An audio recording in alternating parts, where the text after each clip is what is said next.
Ebramo ato Ghana de Shimama Yamamungina aha eba TV XYZ so Radio XYZ na face so power 97.9 FM so ebraso and sama hodwa edi him yamaimo and yesi ho adwa de beso se awia prem to bre akan Kasiebo ye kam se Kasiebo yi etufida Kasiebo etwa ne ho ewo yafle stations ahodro no emo obeti bi ewo voter power 94.1 ho Global FM 105.1 ho Shop FM Otakrade Instroma 92.1 Krankwanta Boom FM ewo Jase kan Jinyame 107.7 Osampa Nananum 92.5 Avugoso Western Radio Lembeleke FM Okwa Sangligi FM ewo Bole Rich FM Asimfosu Trinity FM Bogoso High Radio ewo Bechem Enwechino T Radio ewo Dambai Wimpa Sampa Widi FM ewo Pussy Gabuno FM Osunyane Loud Silence TV ewo Enkran NFA USA Sunset FM wamoso asomu na uboramu amononia yenyanum Radio SM Online wamo asomu Apple 68 FM Virginia tune in eye Power 97.9 FM Daisy Radio Italy Adafo Pa Radio Paris G Life Radio UK OPD Radio UK na oko uboramu ewo my xyzonline.com ya krunche nsem nyina gu hodma wobetimi akenkan bi Facebook no eye Power 979 FM Information Centers do no a ena hwei won masomu a woto Kasiebo epetie ensemu a yede ebesomu no de dimu akotene bi enie ye kasa ye Rajon Dramani Mahama Sadi aswafo ya wonu ombe adwuma no bi mudi abede adwa sese ode mantam yensa abeka du ne ho ama ode eye swafo ankasa nso ombe adwuma ne munku no abeka yensa no ana ode aba ne ho nti akoye de onunum emu nsemu ha ye de besomu Operation Recover All Loot team no wadi abeto dwa kire senkrata makomakoba ye Hanson 700 ena sabre wono ensa aka ye hwe ni musa anwume no num de kro Mali wo Prime Minister ya obepie mo my Ghana mo ni Rajon Dramani Mahama be hia no mo hyeso adwen afa message bi a wo kire ye de asoma ne so mfa mro mayi dom dodo e wo my mo mra hyebedwa fie wono mo de ato dwa kire se won dwumadi a wode ahye won sa no won be ye aye ni ye enkoye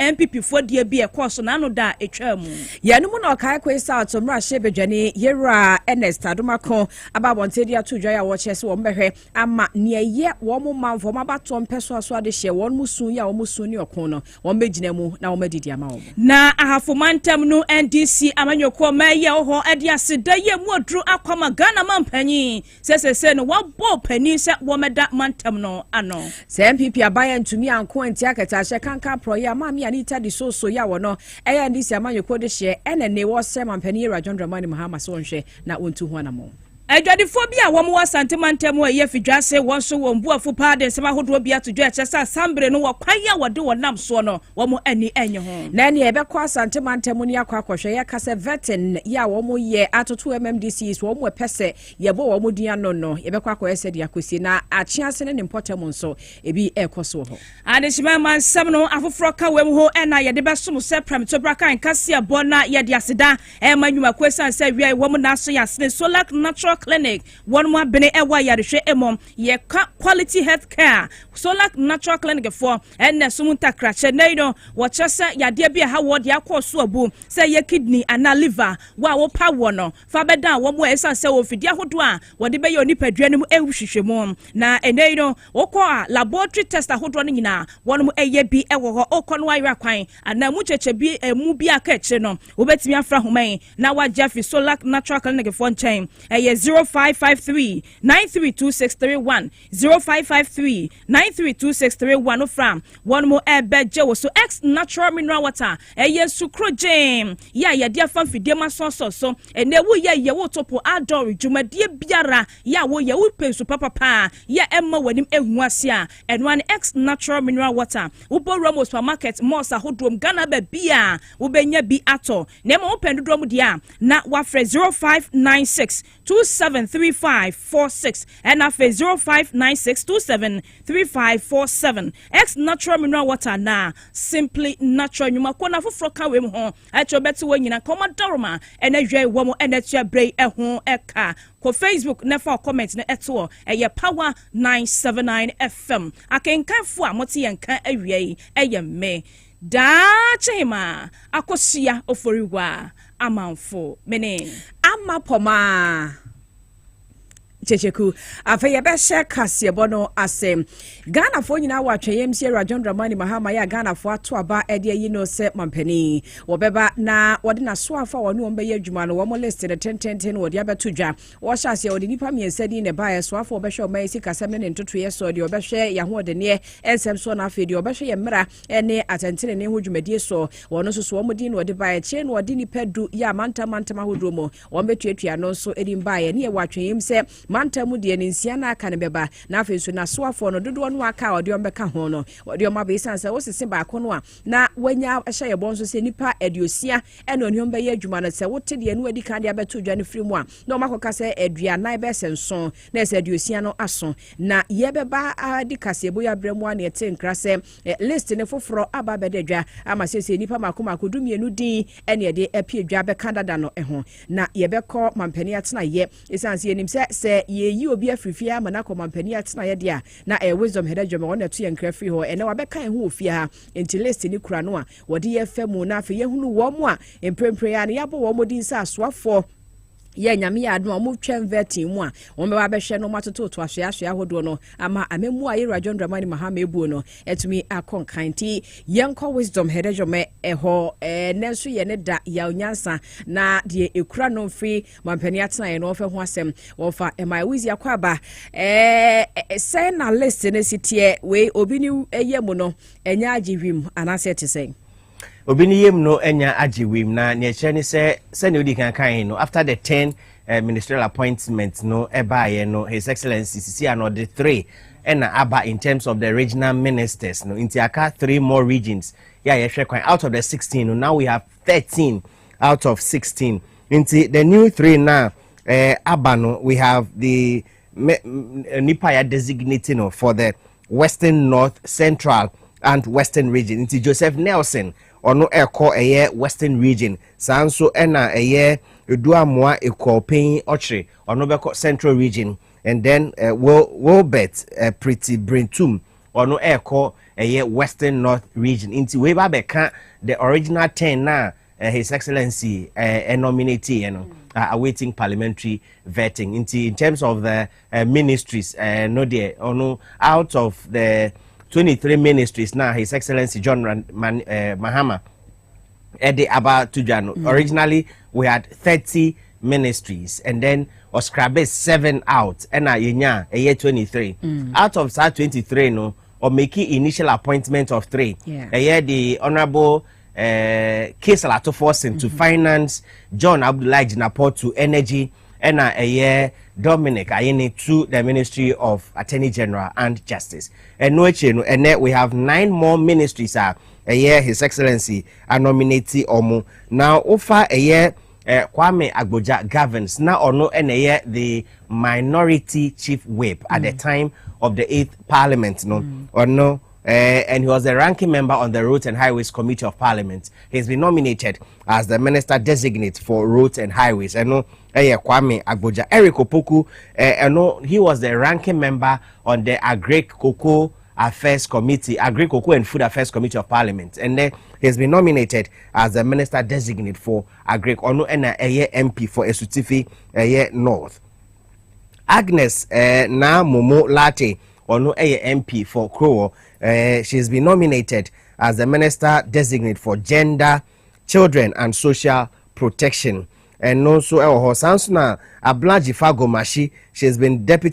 she's been Minister for Tourism before. Yes, also Edinako Hobium, Minister for Tourism, Culture and the Creative Arts. And no Abena Jifagomashi. And Emilia Arthur. Or no new entrant, Emilia Arthur, or no new entrant, I think Oba Parliament, or MP for Shama, Oba, or no Eba, or no, she's been nominated as Minister for Fisheries and Aquaculture. The previous minister was Madame Mavis Awakumsi, and so what is fish farming? And we saw all that happen. Madame Emilia Arthur is coming into the fray as the Minister Designate for Fisheries and Aquaculture. George Opare Ado, Pablo, the youth organizer of the NDC, or no the Minister for Youth Development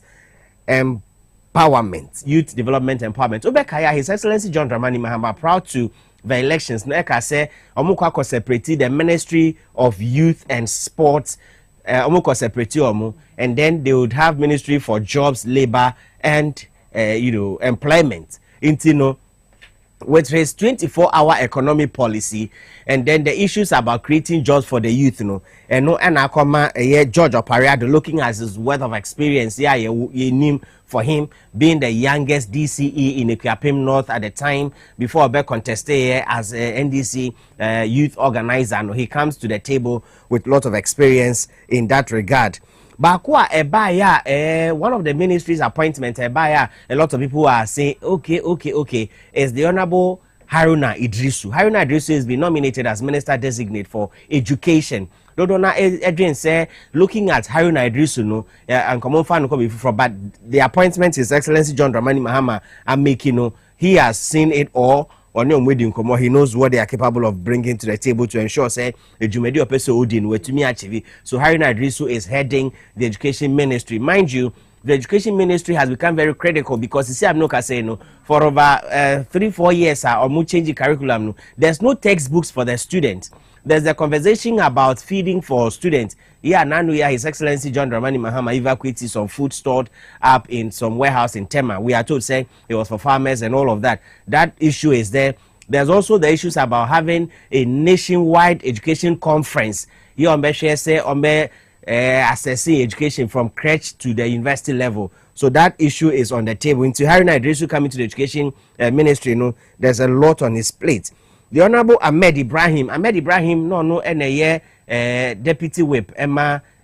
minority at the time, MP for Banda, and they are nominating as Minister for Local Government, Chieftaincy, and Religious Affairs. Mind you, at the time, there was Ministry for Religious Chieftaincy Affairs separate, and then Omar Meji and the Honorable Ahmed Ibrahim, who did that ministry. And then the Honorable Elizabeth Ofoswe Jari, called Trades, Agribusiness and Industry. Trade, Agribusiness and Industry. The Honorable Elizabeth Ejari Eko. These are the new appointments His Excellency John Dramani Mahama are making. So just so I don't talk plenty so that you get it, Kwame Agboja to Ministry of Roads and Highways, Eriko Poku, Ministry for Food and Agriculture, Agnes Namumo, Gender Ministry, Children and Social Protection, Jifa Ablagomashi, Ministry for Tourism, Culture and Creative Art, Emilia Arthur, Ministry for Fisheries and Aquaculture, George Opariado, Ministry for Youth Empowerment and Development, and then Haruna Idrisu, Ministry of Education, Ahmed Ibrahim, Ministry for Local Government, Chieftaincy and Religious Affairs, and Elizabeth Ofoswe Jari, Ministry for Trade, Agribusiness and Industry. Into 23, we have 9 more. We have 9. It tells us that a lot more are expected to come in the coming days. Mind you, the president has said within 14 days into office, Obe announced all his cabinet ministries, and now this is just about 9 days into office, so he's got some 7 more days to do that. And the fan said 23, say you will move 12 because Odi kind of 3 by earlier. Yes. Or the 9 abba. Exactly. Exactly. Yet 12 23 my 11 more. Yeah, I hear you say ebeba. And I exactly. Into 11 minutes. 11. Yes, obey. And then the regional ministers say aka 3. Exactly. And so ebeba. Into and so yen semwa if you man penny at sign about wisdom head of me beda say e won chichi mo wo de amayanti se woni mu a new list no abani ni afa ye de akọ parliament ye de akọ parliament is speaker of parliament onsom na fe wo ma ye yenhunu ho anamuntu a betu nti obe refer to the amade appointment committee ya wo mo na betena se na fe safoi ye de omo aba na ye betoto wo ma na fe no achi no ya ma wo no ye tumi no ama wo mo aba behwe atoto ne ma wo the various ministries nti eno ne nsem a anope anawie ye de share ye Kasiebo na se ento aso na ye konsem ne foforo mo na efa appointment ne emo ensensem ya no ene ukomra shebedwafia na ye nyina ni se dom dodo no ba no dane ayo monyamfo Dr. Kesala Tofosen na nso nche bia na Ghana mampanyi His Excellency John Dramani Mahama ebo ni dine ese omeyo soafo yi a wo behwe yen sika so ama yen ewo mayi emo koba ne sa na wo se wo mrahye bedwafie ho no ye dom dodo no wo munya opanyi a wo beda wo mo ano na manebo a TVXYZ ne power Kasiebo yensa eka ya we no source na efiri ba no ano ohye pa kire se mrahye bedwani a woja ma adehia wom ewo Boko Central abato mpesua no so no nyafo Mahama Ayarega wono na wohwe information no a eba no a susu se no wo ba beda dom dodo no ano ewo mrahye bedwafie enya enye confirmed de na so de eboboba ene de yetete eno no se Boko Central mrahye bedwani wo nyafo Mahama Ayarega wono na dom dodo no yetete se wo ba abeda wo mu ano ewo mrahye bedwafie na wo hwe sa papa ya ye ka ne ho asem ya ye ka mrahye bedwakwanya no a ene watena so ache kakra ya mrahye bedwadwumadie so no wabɔ ne ho modene o my Ghana amanyonsem so no wabɔ bill ewo mu pa wabɛyɛ Minister of Environment, Science, Technology and Innovation pen ewo may emo na wasan bɛyɛ Minister of Information pen ewo may emo enti ye kanim die na hoɔde no a ewo hɔ pa ya sabre no ye hwɛ ni mu sɛ ye nya agine tuma na sɛ mrahye bedwa mpanifo enya ebo ne di papa wono na eba beda dom dodo no ano ewo mrahye bedwafie na we information hodo a ye tete ye kyerɛ sɛ Mahama Ayarega na kyerɛ sɛ wo ba bɛyɛ pani a obɛda dom dodo no ano ewo memo mrahye bedwafie yento aso na afa yemfie ne nche ensem no foforo emu na ye hwa ne mu se na nwume no num pepepe Mali wo mo prime minister ya obepie mu oman Ghana mu Abdullahi Mega wone Yera John Dramani Mahama ono ye Ghana mampani bedi enkita ho na enim so wo ba na woto nkrasa wo the special message be every Mali ono mo mampani Asimi Goita ho ena ode bre Yera John Dramani Mahama enra ena enhye nyina koye na obedru ye nso Ghana mpanimfo a mampani Yera John Dramani Mahama tu wo mo so mo nkohia no Mame Marita Brew and Afeyera Prosper Bunny, Womakoshia and Kamade no Abana, Womakoshia no betna sene eja was ye bisa na kwaso kakra na fe ye nwachin ye man baby da na de chin ne ye na ya wada ya nkita odi a wode ba ye no wode ho asema to dwana ye hia ne free airport e de ba ye no ne nsem ni bi ya wode eto my Ghana ni mo kan French Kasiebo yentie kakra. Au nom de son excellence le général d'armée Assimi Goïta, président de la transition en chef de l'État du Mali, nous avons l'honneur d'être là ce soir à Accra au Ghana. Nous sommes porteurs d'un message de la part de notre président, un message destiné à l'endroit de son frère, son excellence le président John Dramani Mahama, qui a été investi le 7 janvier 2024. 2025, au regard bien entendu de l'excellente relation entre le Mali et le Ghana. C'est tout à fait, en tout cas, c'est normal, tout d'abord de souhaiter une bonne chance au président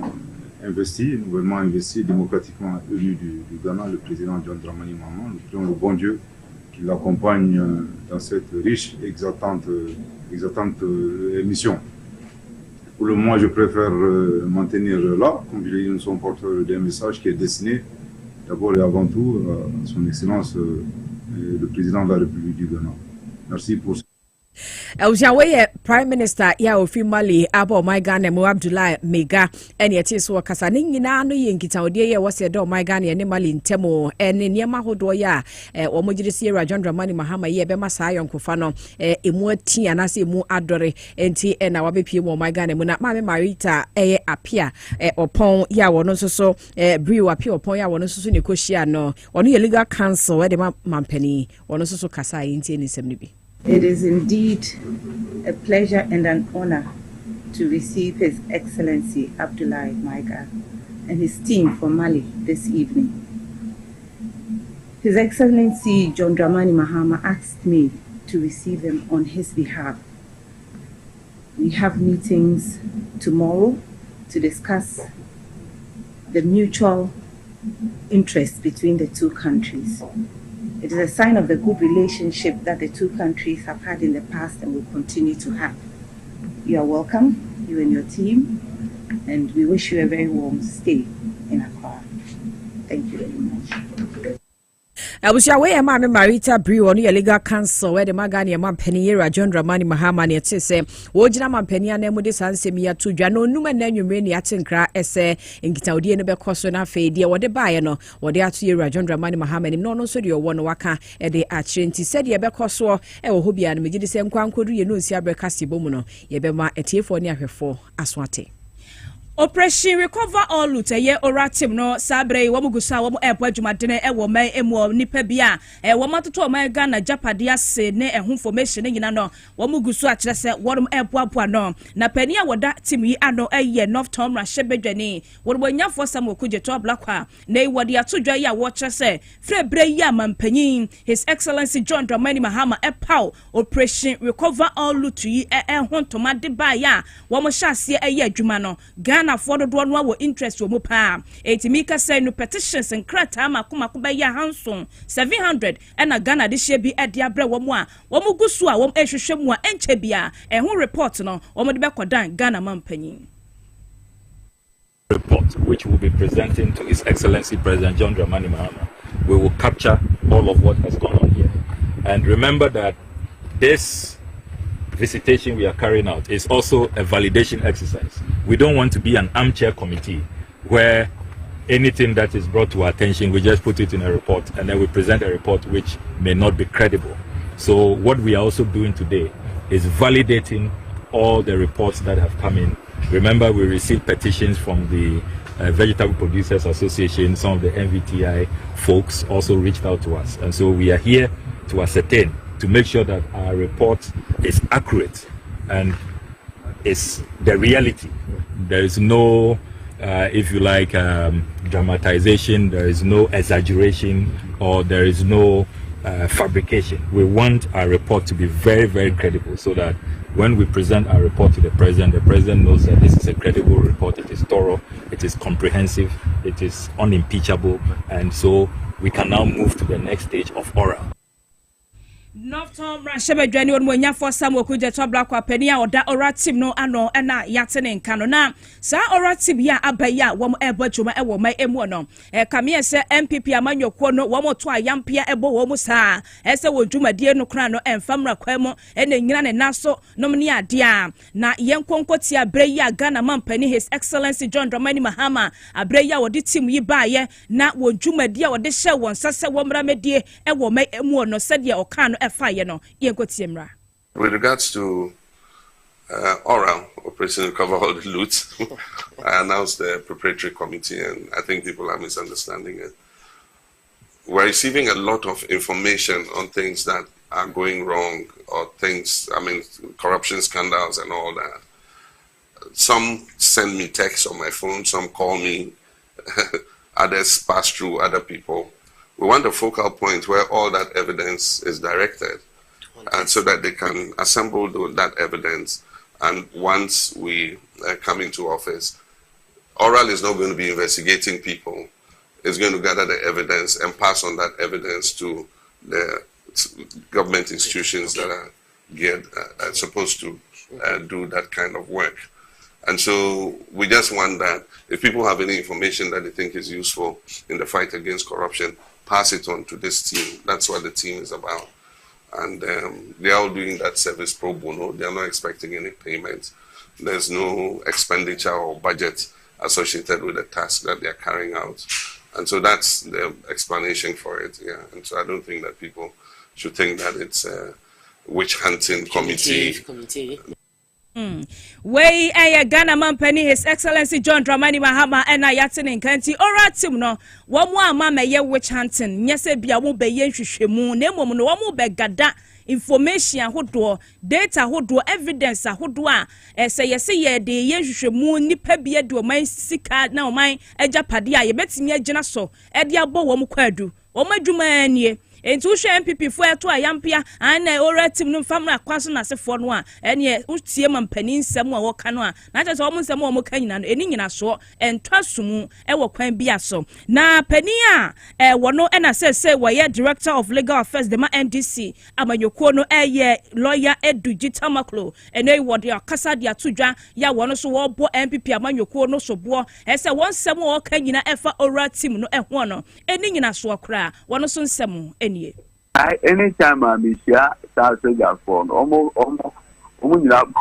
be around it. Hey, lawyer, you save us, so lawyer, you save us. I remember vividly. In fact, I had to go to Army General Headquarters to deliver the letter myself. What are they talking about? Excuse my language. They should shut up. They should just shut up. I'm on Tomo.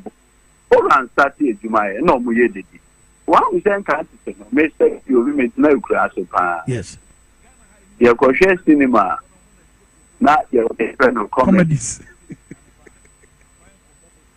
On my show, yeah. One we say can't say no. Not billboard or no. It's a movie, you know. Not that so. Not yet we crochet commando. And also mega. So that's it. But you do have man. Or may you move back home? Anchor bill no. Those days, no. Nearly who said the word is comedy. I had a friend comedy. Jimmy, sir. Near noonday, actually, they are comedy. So that's it. In the view also, your crochet comedy now. Do the actual movie now, Marcus and Carbon, because you need. Yeah. So that's it. Yeah. And grab back and years you. After that, the oral for 9 years is yeah. I comment Article 41F. Kindly in share the oral for a year now. So far, I invite you be.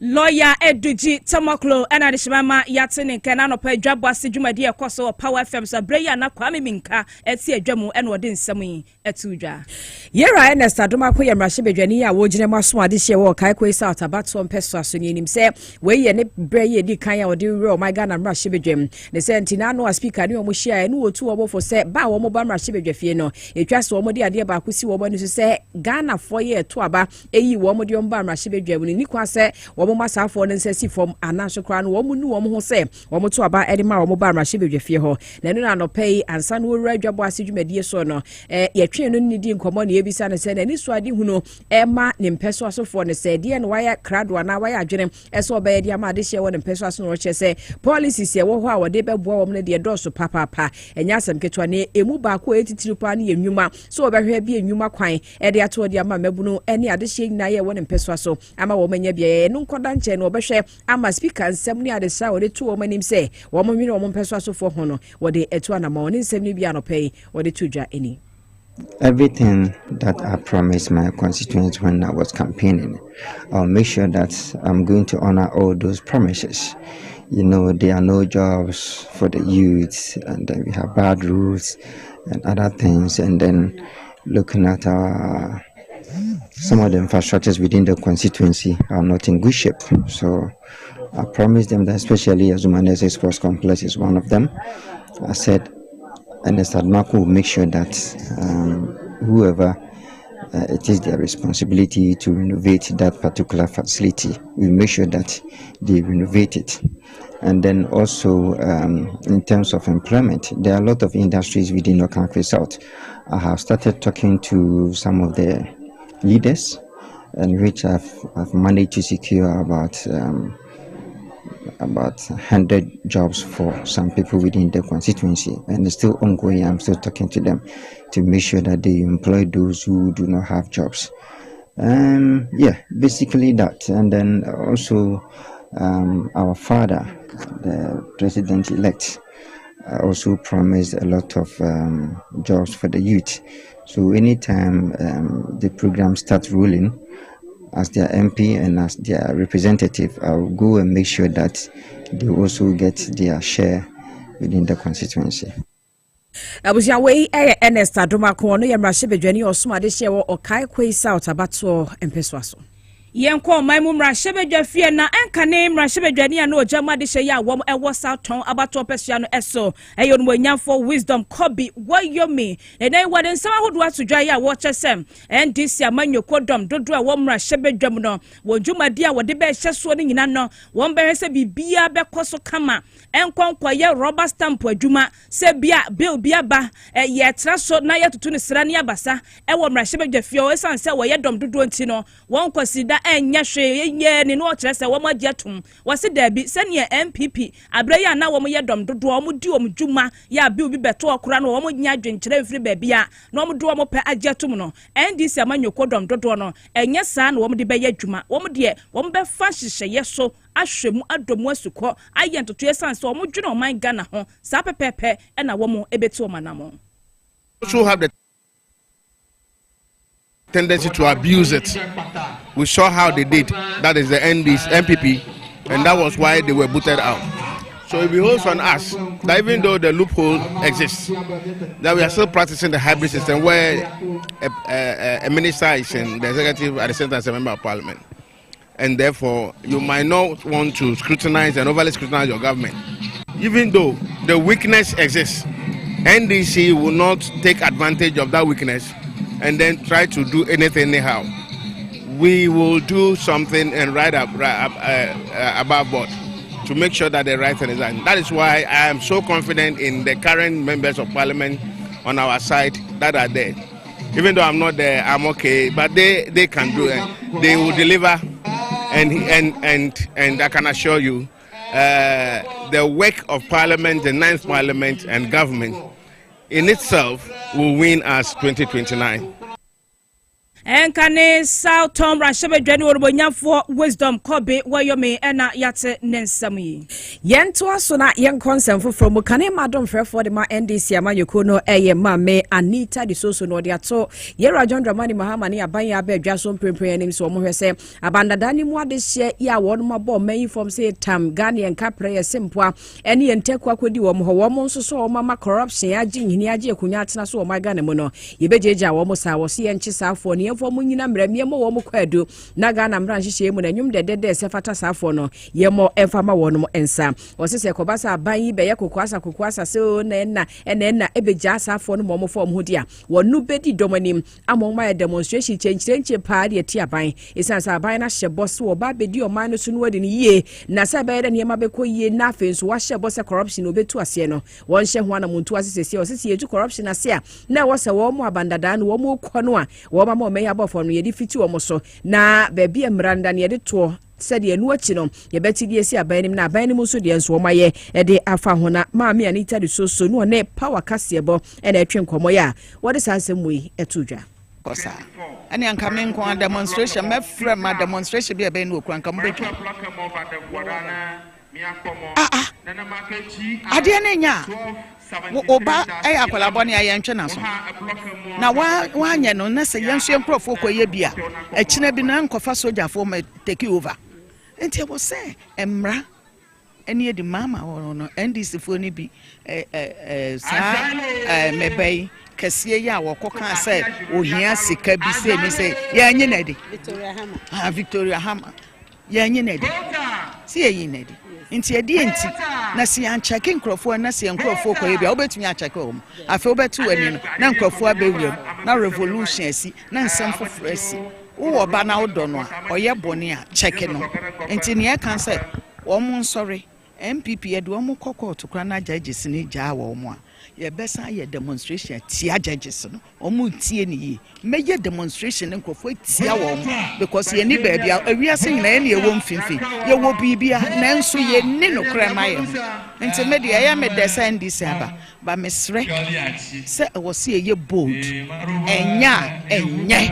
sabi e betna so aye den ache ne enka se we ye se uwu asika san kwansi le diku wadaka mebo Usiama mi anita di so do wie wa manansoa no wose wote nkra na no se ase aban da na ebe kono fa nwa woja wa che se mfa enwu ye plant ahodo mu ema ye nka na nyina na so ye do hwiri no mpe no wose we sebe eye nipa bonefo sem papa ya wo mo ye sa na anyade no so de okan yini aka na se wo mo ne ye ni yi bata ye wo mo su ene wo mo ban wo mo fi sesebio wo mo nim nyansa chen obia eno osron so de entate na kunu na ne oma ye na bi on beba bie mu atesa ne ne papa be ye okọ ye mfie se ni sanso no nso kwa sa mfie no no mu bedi ewi ase ye de kwan from 120 billion and then the number 800 billion na wo kwa wa sheda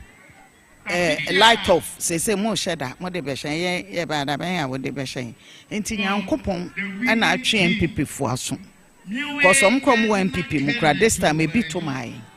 intimate ne metimi aka nyina say ye nyina yesua nyansa enya say ye beka say me de me akani me de me anwunani me de me no dabi nye wo betimi because leaders are born and some are made enti wo hu sesebi oyo hia ni kura na sa na chede no no a e wo se ye den ye ma ho kwahwe ne o ma say nkwala ni school wonim omu fi say ehiafo ma no omu ni made pa no enti yem block wo mo neskafo ma no en control bibia sane e ma no no mo ye na ye ndc fo no nso no ye de obi ayo nipa e ma ye enti me fi say sania sese asan bedrusu yenso ye besua ade papa wom se be ya ye mankrofo na nkokwa abusiafo kane ma don frefo de ma NDC amanyoko no ma mi anita di soso ene etenenken yenko ahafomantam no emu na NDC ahafomantam no eye maya wom ewo na sabre wakon ho abomo de aseda ye mu odro akwama mampani John Dramani Mahama ese nei wapao Mrs Charity Gardner se womeda ahafomantam no ano na wom kirem se wom ani ajepa na wo ba wuramu ewo ahafomantam no emu a empehwe makomako be ye ensia eye ewo ho no emu ma ni nyina ye NDC amanyoko no na sabre wom akon ho bomwa womude saaside ekwama Ghana mampani His Excellency John Dramani Mahama na womu kiremu se yeka Affirmative Action Act no a mampani watiase ye se ye mama ho kwan na wode wo ho awramu ewa manwonsem emu ne amamu emu no wo kiremu se waya de papa na wonso support biara ewo se wom editor kire no won behwe aye ne sa pepepe Hajia Safia Idrisu wono ene ye deputy eye half regional women's organizer edema NDC amanyoko no wode nsam say etuja enam adefefa yempanyifo yewura His Excellency John Dramani Mahama ye mami Lodina Chairman General Alhaji Collins Dauda yewura Dr. Eriko Poku ye papa ya wochre ye regional executive NDC fo nyina e wo Ghana ahafufo nyina ye de aseda kese aseda ene kabia ene e di ma yewura no mu ye mami Jenna na Opoku agema mu nyina nhyiemu we aseda e de da wo mu NDC Women's Wing ye adwuma say NDC beba bedi nkunim ampa say NDC di nkunim na ma de fefa o maye amayen ye tewa ye nka bi hyemu ni akobo ye maame Charity Gardner say o mama regional minister ye ne agie say etena so a na nye yie enti e de sebo ene ani gie edda ye mpanyifo ye president ye vice ye mami lodi no obi biara ne nsahase ne mpaebo ne bibia ma ye mami no yankopon ontu omu nkwan ne mo ye da wo mase enu achi no ahafomantamu emanu bi ensoso ede wonsem etudwa ewo wani so ya sabre womo edema mampani John Dramani Mahama ya mano edi nka yenim ye mami na ye ne nam efisi ye ne na nanti ache eti yenim se adwuma wo betimi aye edi amama ene ivi wonde wonye yimu ene region ni nyina wonyimu se bia we yoba na se bema eti de pese e ka kire wo mampanyi ni na bedi e chenna ne se nipa na moyi ne di na mayen e ma yesoso ye beta na chi na ya hwe se obeye adwuma ama na so nani na edi mpo a wapushi no kwa de na ko anim a eche eseye Honorable Charity oye women organizer kra no no oye na adwuma te se minister pepepe nti ya hye ye gina ha ne ye hye ye wurabo se kodin no a eda ye nim no yebeso na se ni akon we eya fumantemu eye women's wing and this amanyoko no na de shima yate wonmo ensemi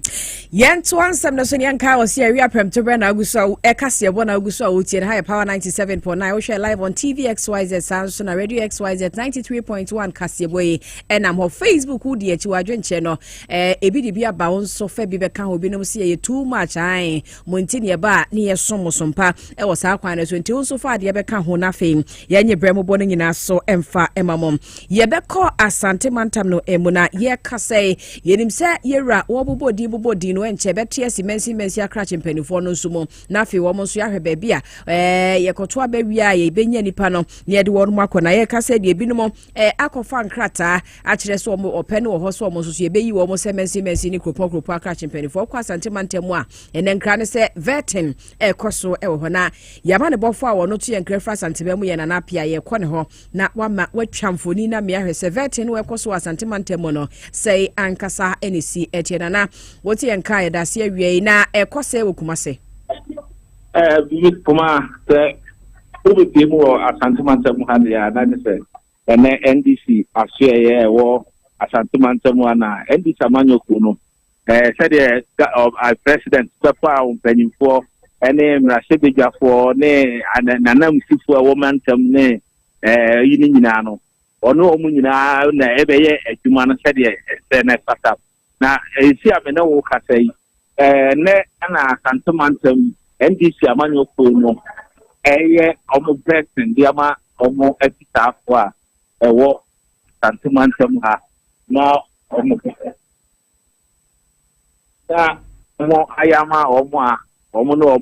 ebe feso bitimi na oke ni padodo a ewo asante mantam ha anase omo price omo ebe ye vet omo do omo nkrata aba say ye vet omo na omo ye 343 across all the municipal and the district na ese me no kasai asena akufum for aye omo edie na asena ha ti me pesa me akofom constituency chairman ono so kasa kopise OPD etika aha they say said me dey resist no dodo na edo omo nkrata abetimu ha na ohe committee no omo motoso a omo ye enipa enwotwe the regional chairman and a year committee na chairman na ono ana tie adwam na wo hwe professor AJ former Constituency CEO or AJ former energy former science and environment omu na etisubi na honorable Alexander Akon and so you ono so etisubi the committee no plus the regional executive dodo na wa ha omu na no ebo chidom se ne be ya vetting ne bekoso nene the district ni municipal dodo a omo be vet omo eye enkono 9 district ye municipal ne district ni na omo aka omo bom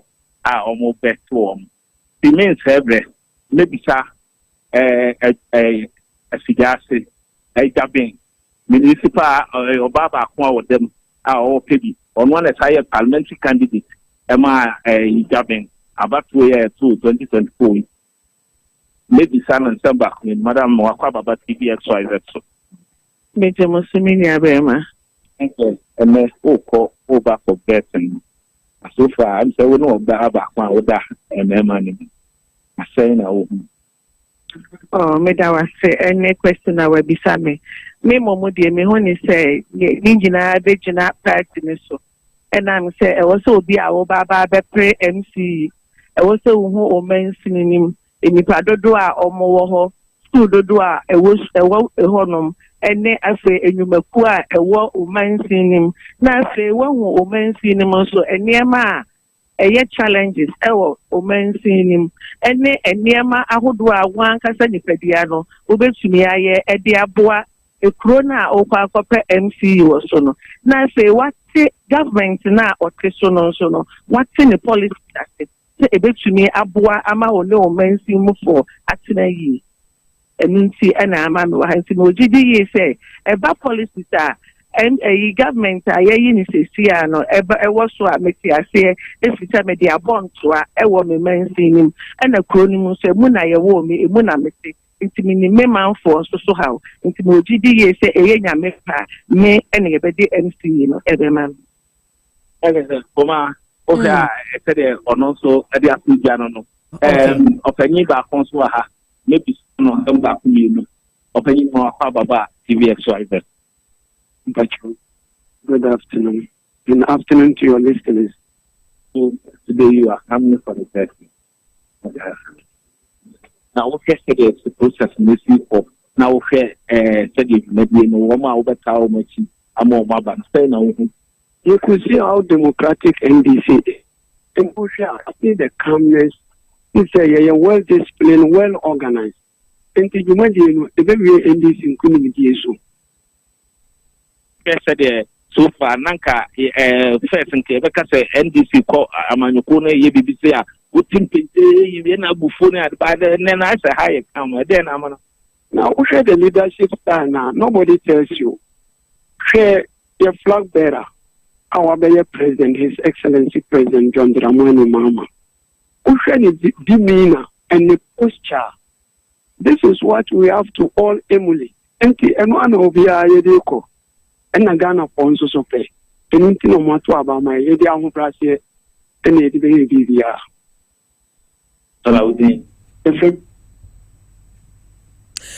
Abusianti we yamane bofo a otu enkrefra santemantemu na napia na yete se wode sansemi to dwenim sa achia sene ne mi ahodo we poe mantemu nso no enipa ni bia fankrata de aba ya yehwe wonso nhye ne se de besi akoye Kasiebo edidi so mu no se de ehonso de enisi koye ne de ho amane bo ebesomo Roman Rich Chinese Clinic say yade no akoso abu atena so ache fabra na wontu ase emfa emao say stroke na tete wa na se bia koma yade diabetes wa chibramo na ohawa bamu ana liver u kidney no wanya ohaw kese wo ho a Roman Rich Chinese Clinic say wo mu abene emfidie de dodo do a wo ho a wode eye nipadua mu ehwehwemu na wo mu wo eye enkrahaya woni India High Commission no na edi enhwani mu obetimi age ahoman na enkomo bia ka wache no Roman Reg for Eddie, a 0546 450672 and after 0556 121863. Where you Juma Fiti Joda, Ekopim Kwesiada. Hola Severe Herbal Clinic say, make control say one more dear Ebibi Dro Crojen and one more 2 ya dear sim. Na sa wanasia tatai, and nasa new form kukram yadia ne hawo, a stroke diabetes and nasis yadia, and of course so asthma, a coconia yam timning and another quadan. Hola Severe Herbal for one more ever boasa yadia, ama wato umfa yadia nenko, and sign and fa and mabio. One more shama, when the access bank no, and a edi and shedimon. Hola Severe for from Cecilia, a 0576 656658 and after 0200 623038 and 0277 668653. The attract on is 0240 409991 ofra hola for ebejo so adeshima ma ye jina weso na ye twa ye ho aba ye ba ensema ka kire nyina no ye de besomo.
Ghana de shima ya sama mwahama mwakwaba ba TV XYZ so Radio XYZ na face so Power 97.9 FM. Ewia prem to braka Kasiebo no asuguso a wo tie na wo hwe bie ye to so na yakopiem wasante mantem no emu na ye ko efidwase ye no ewo sechere East District no emu. Adwadifo bia ho na sabre wombu afuei na wo mo kire se assembly ye wo ho wo mo stores ahodo a wo mo edi mu dwa no wo mo di nkradwa ba tumu a wo mo dwene ho a won tiase wo mo do makosem eto ye nim sei.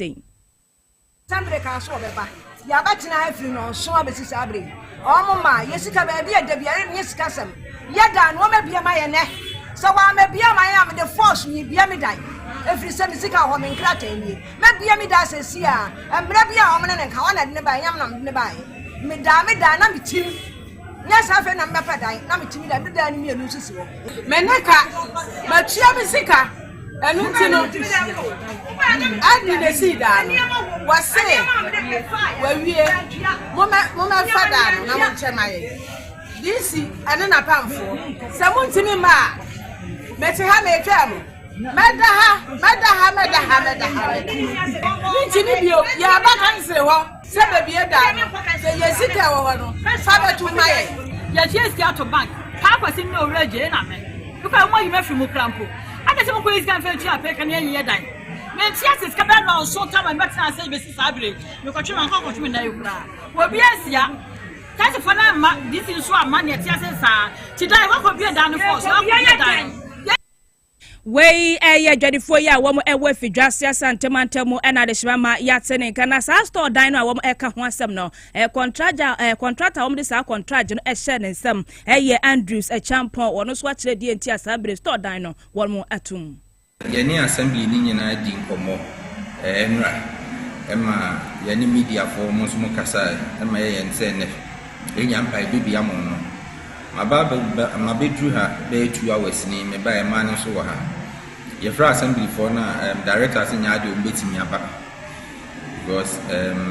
omonti ne me biase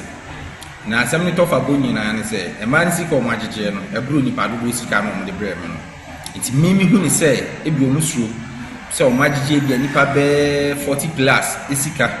na fe shops o mo de hu sika bre ni 16 no mba beche nti mimi hu ni se enu nti na bi assembly no e doje no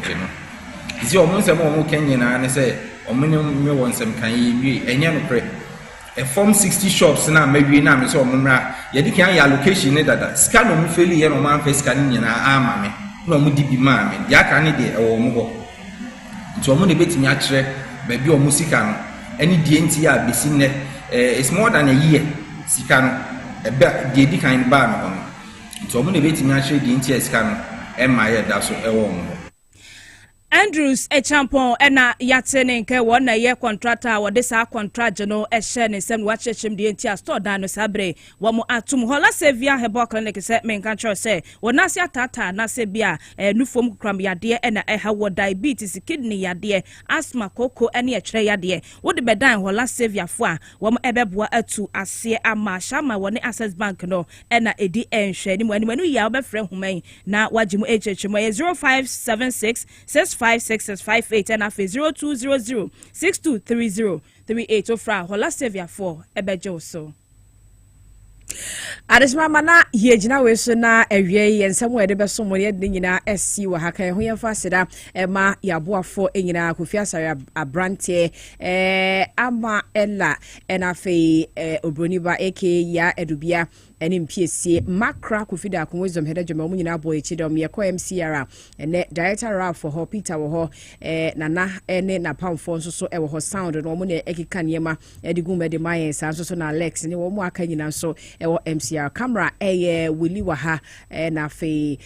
Francis nso e wo ha Lazy Tego ne de ya modi we ya ye vuawie na daroma NY make fefefe am yeso mo so ye dase bebre se oni yetena don hwe be se break akra ntem ye de Kasiebo ye de edam ye so na fe dwumade nka ye de ato aso ye nwumre no nsia Kasiebo mo nsem no bebre na ka wo kire ye be sa atena se ne de ho nsem nyina adam masomfo awie ye me amapoma checheku mene da chehima akosia oforiwa amanfo